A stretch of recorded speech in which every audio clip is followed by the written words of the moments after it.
Port of Vancouver ਤੇ ਮਾਲ ਦੀ ਢੋਆ ਢੁਆਈ ਲਈ ਕੰਮ ਕਰਦੇ ਪੁਰਾਣੇ ਟਰੱਕਾਂ ਦੇ ਮਾਮਲੇ ਵਿੱਚ ਪੋਰਟ ਅਥਾਰਟੀ ਵੱਲੋਂ ਹੁਣ ਸੰਬੰਧਿਤ ਧਿਰਾਂ ਤੋਂ ਲਿਖਤੀ ਸੁਝਾਅ ਲਏ ਜਾ ਰਹੇ ਹਨ। ਪਰ ਕੁਝ ਟਰੱਕਿੰਗ ਐਸੋਸੀਏਸ਼ਨਸ ਦਾ ਕਹਿਣਾ ਹੈ ਕਿ ਲਿਖਤੀ ਸੁਝਾਅ ਲੈਣ ਦੇ ਨਾਲ ਆਪਸੀ ਗੱਲਬਾਤ ਵੀ ਜ਼ਰੂਰੀ ਹੈ। ਇਸੇ ਦੌਰਾਨ ਕੁਝ ਐਸੋਸੀਏਸ਼ਨ ਵੱਲੋਂ ਮਾਮਲੇ ਵਿੱਚ ਫੈਡਰਲ ਸਰਕਾਰ ਦੇ ਦਖਲ ਦੀ ਵੀ ਮੰਗ ਕੀਤੀ ਜਾ ਰਹੀ ਹੈ। ਉਹਨਾਂ ਦਾ ਕਹਿਣਾ ਹੈ ਕਿ ਪੋਰਟ ਨੇ ਆਪਣੇ ਪਹਿਲੇ ਬਹੁਤ ਸਾਰੇ ਵਾਅਦੇ ਅਜੇ ਤੱਕ ਪੂਰੇ ਨਹੀਂ ਕੀਤੇ, ਜਿਸ ਕਰਕੇ ਉਹਨਾਂ ਤੇ ਵਿਸ਼ਵਾਸ ਕਰਨਾ ਔਖਾ ਹੈ। पोर्ट ऑफ वैनकूवर ने एक नवा पोर्टल शुरू कर दिता, सो वो सिर्फ फेस टू फेस आके गल नहीं कर सकते क्योंकि वो झूठ बोलते हैं। They are going to be like the fox guarding the hen house. They want to do a consultation on a program that they've already decided that they're going to implement. ਇੱਕ ਸਰਟਨ ਲਿਮਿਟਸ ਦੇ ਵਿੱਚ ਰਹਿ ਕੇ ਉਹ ਇੱਕ ਸਵਾਲ ਪੁੱਛ ਰਿਹਾ। ਉਹਨਾਂ ਨੂੰ ਪਤਾ ਆ ਵੀ ਇਹ ਸਵਾਲ ਦਾ ਜੇ ਜਵਾਬ ਹਾਂ ਆਉਂਦਾ ਆ ਤਾਂ ਵੀ ਪੋਰਟ ਦਾ ਫਾਇਦਾ ਆ, ਜੇ ਨਾ ਦੇ ਵਿੱਚ ਆਉਂਦਾ ਆ ਤਾਂ ਵੀ ਪੋਰਟ ਦਾ ਫਾਇਦਾ ਆ। ਪਰ ਜਿਹੜੀ ਸਟੇਕ ਹੋਲਡਰਸ ਦੇ ਨਾਲ ਜਿਹੜੀ ਗੱਲਬਾਤ ਆ, ਇਟ ਡਜ਼ਨਟ ਮੀਨਸ ਦੈਟ ਬਈ ਉਹ ਇਸ ਢੰਗ ਦੇ ਨਾਲ ਇੱਕ ਲੁੱਕ ਛੁਪ ਕੇ ਇਸ ਢੰਗ ਦੇ ਨਾਲ ਸਾਰੀ ਇੰਡਸਟਰੀ ਜਿਹੜੀ ਇਹਨੂੰ ਐਕਸੈਪਟ ਕਰੂਗੀ। I predict there will be no money put on the table to help assist transition truckers.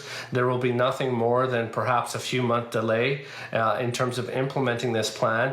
And at the end of the day, the Port of Vancouver is just simply going to go ahead and ignore the concerns of truckers.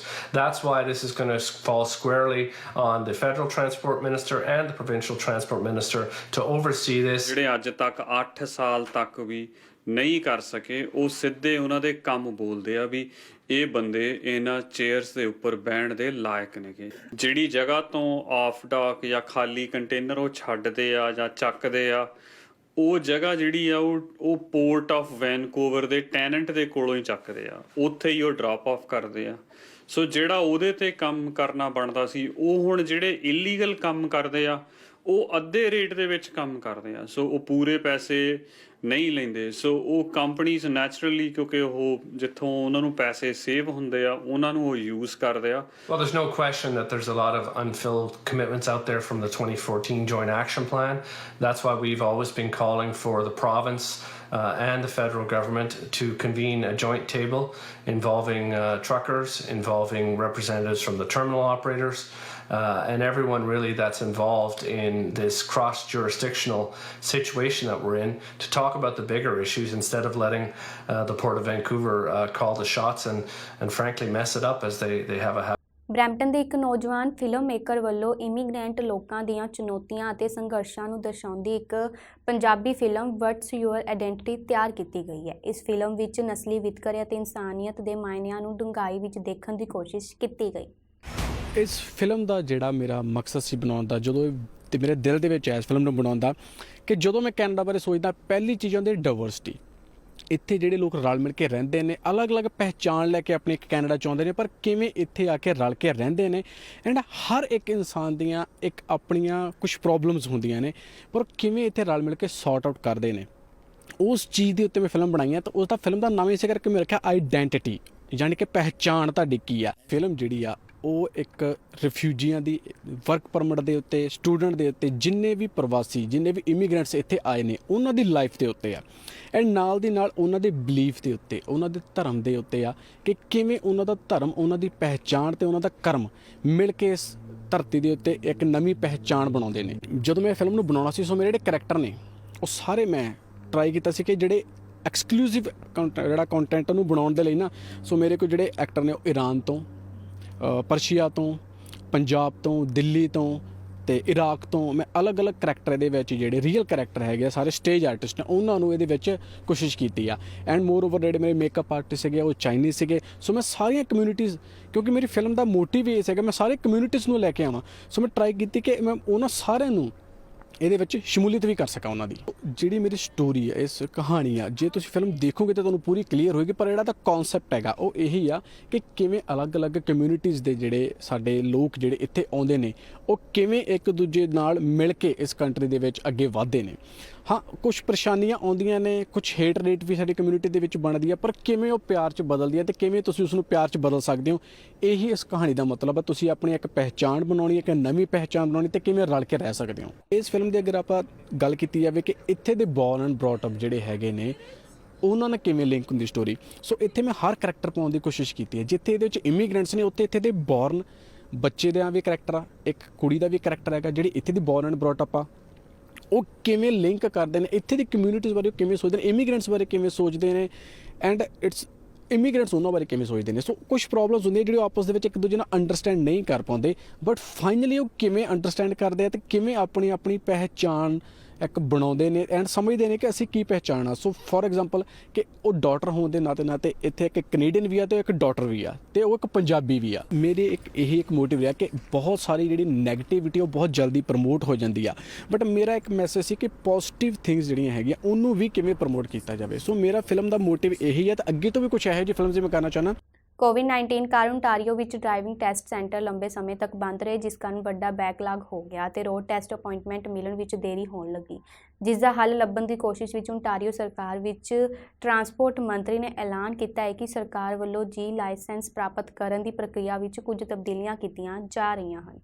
ਪਹਿਲਾਂ ਵੀ ਇੱਕ ਵਾਰ test ਦਿੱਤਾ ਸੀ, but ਹੋਇਆ ਨਹੀਂ, ਮੇਰੇ ਤੋਂ clear ਨਹੀਂ ਹੋਇਆ ਕਿਉਂਕਿ ਰਿਸਟ੍ਰਿਕਸ਼ਨ ਬਹੁਤ ਜ਼ਿਆਦਾ ਸੀਗੀਆਂ ਪਹਿਲਾਂ। ਬਟ ਆਫਟਰ ਦੈਨ ਮੈਂ ਜਦੋਂ ਫੇਰ ਬੁੱਕ ਕੀਤਾ ਅਤੇ ਉਹਦੇ ਕਰਕੇ ਫਿਰ ਸਨੋਸਟਰੋਮ ਆ ਗਿਆ, ਉਹਦੇ ਕਰਕੇ ਫੇਰ ਕੈਂਸਲ ਹੋ ਗਿਆ, ਬਟ ਮੈਂ ਕਲੀਅਰ ਕਰ ਲਿਆ। ਇਸ ਬਾਰੇ ਜਾਣਕਾਰੀ ਆ ਉਹ ਬੈਕਲੌਗ ਹਟਾਉਣ ਲਈ ਉਹਨੇ ਇੱਕ ਤਾਂ ਟਾਈਮ ਸ਼ਾਰਟ ਕਰਤਾ ਆ। ਜਿਹੜਾ ਟੈਸਟ ਹਾਈਵੇ ਟੈਸਟ ਸੀ 27 ਮਿੰਟ ਦਾ, ਉਹ ਕਰਤਾ ਹੈਗਾ ਹੁਣ ਨਹੀਂ 15 ਮਿੰਟ ਦਾ ਜਾਂ 20 ਮਿੰਟ ਦਾ, 15 ਮਿੰਟ ਦਾ ਆ।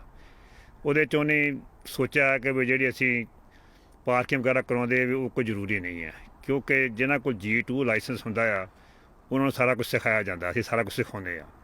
ਅਤੇ ਹੁਣ ਉਹਨੇ ਸੋਚਿਆ ਕਿ ਬੈਕਲੌਗ ਘਟਾਉਣ ਲਈ ਟਾਈਮ ਸ਼ਾਰਟ ਕਰ ਦਿਓ, ਟੈਸਟ ਜ਼ਿਆਦਾ ਹੋ ਜਾਣ ਤਾਂ ਕਿ ਲੋਕਾਂ ਨੂੰ ਲਾਇਸੈਂਸ ਮਿਲ ਜਾਣ ਟਾਈਮ 'ਤੇ। ਜ਼ਿਆਦਾ ਕੁਛ ਕਰਵਾਉਂਦੇ ਸੀ, ਜਾਣੀ ਕਿ ਪਹਿਲਾਂ 360 ਟਨ ਵੀ ਕਰਵਾਉਂਦੇ ਸੀਗੇ ਅਤੇ ਆਪਾਂ ਨੂੰ ਫੇਰ ਬੈਕ ਵੀ ਲਗਵਾਉਂਦੇ ਸੀਗੇ, ਬਟ ਨਾ ਹੁਣ ਕਰੋਨਾ ਕਰਕੇ ਵੀ ਕਾਫੀ ਉਹਨਾਂ ਦੇ ਕੋਲ ਹੈਗੀਆਂ ਆ ਅਪੋਇੰਟਮੈਂਟਸ ਬਹੁਤ ਜ਼ਿਆਦਾ ਹੋ ਗਈਆਂ ਆ, ਇਸ ਕਰਕੇ ਉਹਨਾਂ ਨੇ ਰਿਸਟ੍ਰਿਕਸ਼ਨ ਬਹੁਤ ਘੱਟ ਕਰ ਦਿੱਤੀਆਂ ਆ। ਹੁਣ ਨਾ ਆਪਾਂ ਨੂੰ ਸਟਰੀਟ ਵਿੱਚ ਲੈ ਕੇ ਜਾਂਦੀ ਜੀ ਟੈਸਟ ਵਾਲੇ ਨੂੰ, ਨਾ 3 ਪੁਆਇੰਟ ਟਰਨ ਕਰਵਾਉਂਦੇ ਆ, ਨਾ ਬੈਕ ਲਵਾਉਂਦੇ, ਸਿੱਧੀ ਆਪਾਂ ਨੂੰ ਸਿੱਧੀ ਹਾਈਵੇ 'ਤੇ ਲੈ ਜਾਂਦੇ ਆ ਅਤੇ ਉਸ ਤੋਂ ਬਾਅਦ ਸਿੱਧੇ ਹੀ ਆਪਾਂ ਲਿਆ ਕੇ ਪਾਰਕਿੰਗ ਸਲੋਟ ਵਿੱਚ ਆਪਣੇ ਤੋਂ ਪਾਰਕਿੰਗ ਇੱਕ ਲਗਵਾ ਲੈਂਦੇ ਆ ਬਸ। ਹੋ ਗਿਆ ਕਿ ਪਹਿਲਾਂ ਉਹ ਜਿਹੜਾ G2 ਵਾਸਤੇ ਅਸੀਂ ਸਿਖਾਉਂਦੇ ਆ ਮੈਨੂਓਵਰ, 3 ਪੁਆਇੰਟ ਟਰਨ, ਪੈਰਲਲ ਪਾਰਕ, ਅਤੇ ਉਹ ਜਿਹੜਾ ਉਹ ਹਟਾਤਾ, ਐਮਰਜੈਂਸੀ ਪਾਰਕਿੰਗ ਆ ਉਹ ਸਾਰਾ ਕੁਛ ਹਟਾਤਾ ਆ। ਐਕਚੁਅਲੀ ਮੈਂ ਸੋਚਦਾ ਕਿ ਉਹਦੀ ਐਡੀ ਲੋੜ ਵੀ ਹੈ ਨਹੀਂ ਗੀ। ਜੇ ਅਸੀਂ ਪ੍ਰੋਪਰ ਡਰਾਈਵਿੰਗ ਸਕੂਲ ਤੋਂ ਟ੍ਰੇਨਿੰਗ ਲਈ ਹੋਈ ਹੈਗੀ ਹੈ, ਪਹਿਲਾਂ ਪ੍ਰੋਪਰ ਸਾਰਾ ਕੁਛ ਆ, ਤਾਂ ਉਹਦੀ ਕੋਈ ਐਡੀ ਜ਼ਰੂਰਤ ਹੁੰਦੀ ਨਹੀਂ ਆ। ਹਾਈਵੇ ਵਾਸਤੇ ਦੇਖਦੇ ਆ ਕਿ ਤੁਸੀਂ ਕੰਟਰੋਲ ਕਿੱਦਾਂ ਕਰਦੇ ਕਾਰ ਨੂੰ, ਹਾਈਵੇ 'ਤੇ ਡਰਾਈਵ ਕਰਨਾ ਜਾਂ ਲੇਨ ਚੇਂਜ ਕਰਵਾਉਂਦੇ ਆ ਉਹ। ਮੈਂ ਕਹਿੰਦਾ ਵੀ ਜਿਹੜਾ ਡਿਸੀਜਨ ਇਹ ਠੀਕ ਆ। ਓਨਟਾਰੀਓ ਦੇ ਸਿੱਖਿਆ ਮੰਤਰੀ ਸਟੀਫਨ ਲੀਚੇ ਨੇ ਘੋਸ਼ਣਾ ਕੀਤੀ ਕਿ ਹੁਣ ਪ੍ਰੋਵਿੰਸ ਕੋਲ ਉਹਨਾਂ ਸਿੱਖਿਆਰਥੀਆਂ ਦੇ ਨਾਵਾਂ ਦਾ ਜਨਤਕ ਤੌਰ 'ਤੇ ਖੁਲਾਸਾ ਕਰਨ ਦਾ ਅਧਿਕਾਰ ਹੈ ਜੋ ਜਿਨਸੀ ਸ਼ੋਸ਼ਣ ਅਤੇ ਹੋਰ ਗੰਭੀਰ ਅਪਰਾਧਿਕ ਕਾਰਵਾਈਆਂ ਵਿੱਚ ਸ਼ਾਮਲ ਹੋਏ ਹਨ। ਉਹਨਾਂ ਦੱਸਿਆ ਕਿ ਹੁਣ ਸੂਬੇ ਦੇ ਸਾਰੇ ਪ੍ਰਮਾਣਿਤ ਸਿੱਖਿਅਕਾਂ ਨੂੰ ਜਿਨਸੀ ਸ਼ੋਸ਼ਣ ਰੋਕਥਾਮ ਪ੍ਰੋਗਰਾਮ ਨੂੰ ਵੀ ਪੂਰਾ ਕਰਨਾ ਹੋਵੇਗਾ। Today, to speak about the work we are undertaking to safeguard our children and our youth. The government has taken a number of measures to combat professional misconduct in schools and childcare settings, including a zero-tolerance approach to crimes against children. The government is now taking further action to make the education profession more accessible and accountable to families and to deliver greater transparency. We know and we want parents to be aware of the information related to the safety and security of their children. That's why Ontario is becoming the first Canadian jurisdiction to publicly disclose and make parents aware of educators who've been involved in sexual abuse and other similar serious criminal proceedings. Last year, I introduced a series of sweeping amendments and reforms to the Ontario College of Teachers Act and the Early Childhood Educators Act to keep children and childcare settings safe. These reforms are helping to keep schools and childcare and early years settings in the province safe by preventing individuals unfit to practice from continuing to work directly with children. It's why today we're announcing that we're going to build upon the measures that our government has already taken to combat professional misconduct by educators in schools and childcare settings. These changes include, as noted, the imposing of a lifetime ban on any educator who's engaged in physical, sexual relations with a child or involved in any way with child pornography. We are retroactively imposing lifetime bans on educators who engage in physical sexual abuse of children for previous similar acts by teachers and early childhood educators whose membership were reinstated or were not revoked in the first place.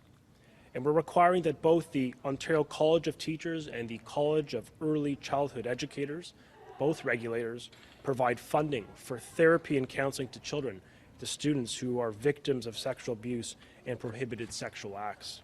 And we're requiring that information about disciplinary decisions made by the college's discipline committee, including less serious acts, be permanently available on both registrars, publicly available for parents in this province. Now today, Minister McKenna and I are going further by making information public about criminal proceedings involving their members on their public registers.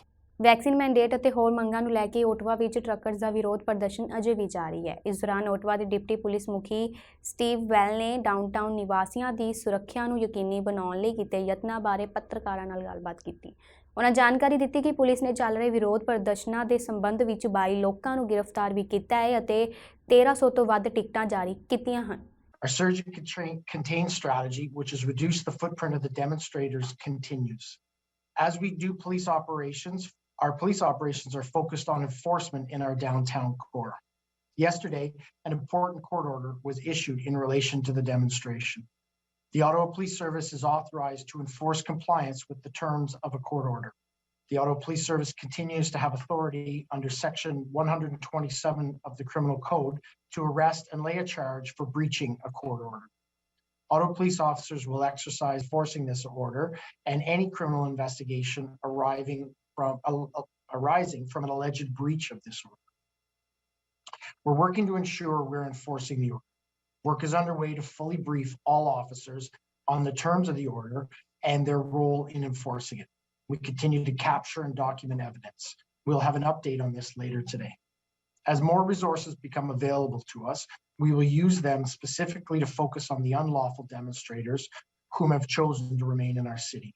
To date, we've made 22 arrests, issued more than 1,300 tickets, and have 79 ongoing criminal investigations. We've seized fuel and cut off material, financial, and logistical support to the occupation. I also want to be clear, we're not just dealing with demonstrators in Ottawa.